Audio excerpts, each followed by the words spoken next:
Have you ever just felt totally paralyzed by the fear of not being perfect? Or maybe that nagging feeling that if you have to try really hard at something, it means you're a fraud? Yeah, let's get into that. Today, we're going to break down a phenomenon that I think is going to feel super familiar to a lot of you: the anatomy of gifted kid burnout.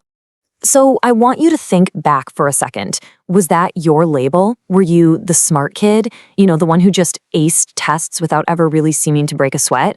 The kid everyone just assumed was going to succeed, no questions asked? It's a title so many of us wore, and man, it shaped our lives in ways we're only just starting to figure out now. So where does this whole thing even start? Well, it almost always begins in childhood. It kicks off with well-meaning praise from parents, from teachers, and hey, at the time it feels amazing, right? But what we're about to see is how that praise accidentally builds this incredibly fragile foundation for who we think we are. Does that sound familiar? I bet it does.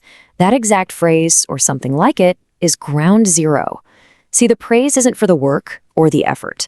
It's for some kind of innate, almost magical quality you just have.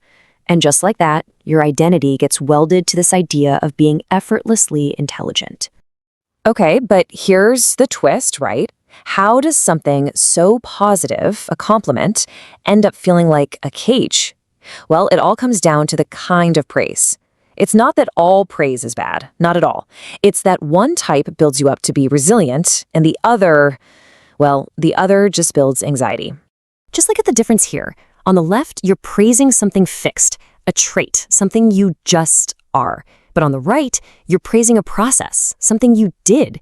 Saying you're so smart tells a kid the most important thing is to always look smart. But saying you worked so hard tells them the most important thing is to try and grow. It seems so small, but that difference changes everything. And that right there leads to this really fragile identity. I mean, think about it. If your entire sense of self-worth is wrapped up in being the smart one, what happens when you hit a problem you can't solve in 2 seconds?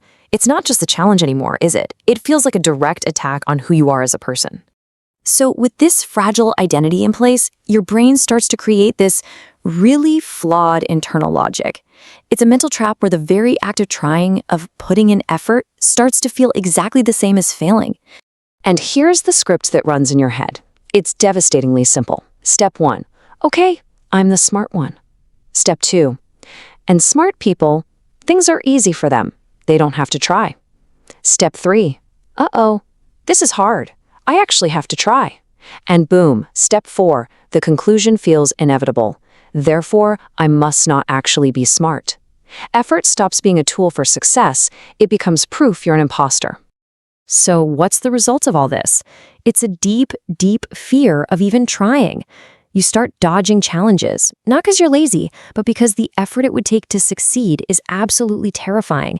It feels like you're just showing the whole world that you're not as smart as they all think you are. And how do you deal with a paralyzing fear of trying? You build up a massive defense mechanism: perfectionism. It makes sense, right? If you can't risk anyone seeing you struggle, then you sure as heck can't risk anyone seeing you fail. So what's the only option left? You have to be perfect. The first time, every time. And this perfectionism, it pops up everywhere. It's that all or nothing thinking. If I can't do it perfectly, I'm not doing it at all. It's that crazy procrastination on big projects. Not because you're lazy, but because you're terrified of starting something you might not nail. You avoid new hobbies because being a beginner feels humiliating. Every single one of these is just a strategy to protect that fragile idea of the effortless genius. You can probably see where this is all headed, trying to maintain this impossible standard, constantly running away from the failure of hard work, living in this state of fear that you're going to be exposed. It's just utterly exhausting, and eventually it leads to a breaking point. And here we are. This is it. This is what we actually mean by gifted kid burnout. It's not just being tired. It's a bone-deep state of exhaustion and disillusionment that comes from years, decades even, of pressure to keep up an identity that was never, ever sustainable to begin with. To put it as simply as possible, it's the exhaustion that comes from wearing a mask. The mask of someone who just gets it, someone who doesn't struggle, who doesn't have to try. And carrying that heavy mask around for years through a world that is designed to challenge you, of course you're exhausted. It's an incredibly heavy burden. Which all leads to this one final and maybe most important question. For anyone who's lived this, The way out means taking that old identity apart piece by piece. And that process is, well, it's both terrifying and unbelievably freeing. And it all starts by asking yourself, if you just let go of that need to be the smart one, who are you then? Who are you really?